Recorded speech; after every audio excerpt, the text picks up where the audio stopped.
આજ તો કલેક્ટર સાહેબનો સાફો બચે એવું આપણે સપનામાં નતું વિચાર્યું. તો હવારમાં તો હવાર પડી જાય આપણે થઈ જાય નહીં ધોઈને થઈ જાય. આજ હતી 26મી જાન્યુઆરી તો બધાના જય હિન્દ જય ભારત. અને આજ આપણો 60 દિવસમાં 10,000 ફોલોવર પૂરા કરવાનો 12મો દિવસ. અને જો આપણા 60 દિવસમાં 10,000 ફોલોવર પૂરા થઈ જાય તો આપણે 10 ગરીબોને ખાવાનું ખવડાવવાનું હ. આજ તો બારના તબિયત સારી લાગતી હતી, ઘેર લાયા પછી ઘણો બધો ફરક પડવા માંડ્યો હ. બસ આજ હતી 26મી જાન્યુઆરી એટલે આજે તો સ્કૂલમાં મોટો પ્રોગ્રામ, તો આપણે જતા રહ્યા જોવા માટે.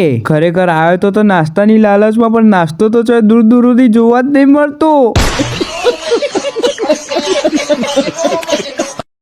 અને આજ તો કલેક્ટર સાહેબ પોકી જતા ટીડીઓ સાહેબ ને સાફો બોધવા માટે. અને પછી કલેક્ટર સાહેબ ને સાફો બોધી કાઢ્યો. જોયું, કલેક્ટર સાહેબ ને સાફો બોધ્યો.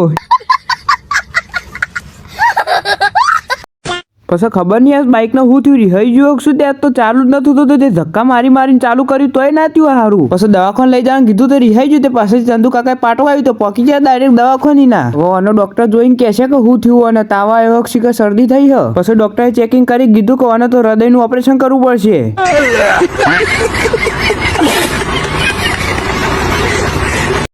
મેં કીધું તને તમે કરો ને હૃદયનું ઓપરેશન એટલી ઘડા અમે પી લઈએ ચા, ચમકે ચા વગર ચેન પડે નહીં. હારું, અમારે તો ખબર નહીં પડતી હું છે. અમારે તો માણસોને હૃદયનો પ્રોબ્લેમ થાય ને બાઇકને હૃદયનો પ્રોબ્લેમ થાય. તમને લાગે કોમેન્ટમાં લખજો હું છે અમારે શિખર. પછી બાઇકનું હૃદયનું ઓપરેશન કરાવીને આપણે પહોંચી જાય સીધા પકોડી ખાવા માટે, ચમકે બજારમાં આયા પકોડી ના ખાઈ એવું તો બને જ નહીં. ચંદુ કાકા કમેન્ટમાં લખતા નહીં કે તમે ખબર.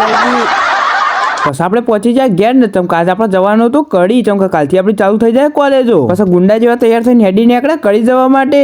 પાવડિયા મહેસાણા હલવાયા, આ તો જબરજસ્ત ટ્રાફિક થયું. જોડે તો અમે ટ્રાફિકમાં ઉભા રહીએ ને તમે લાઈક ને ફોલો કરતા જજો. મળી આવતા નવા બ્લોગમાં. જય માતાજી, જય શ્રી કૃષ્ણ. જો બ્લોગ ગમ્યો તો લાઈક ને ફોલો કરતા જજો.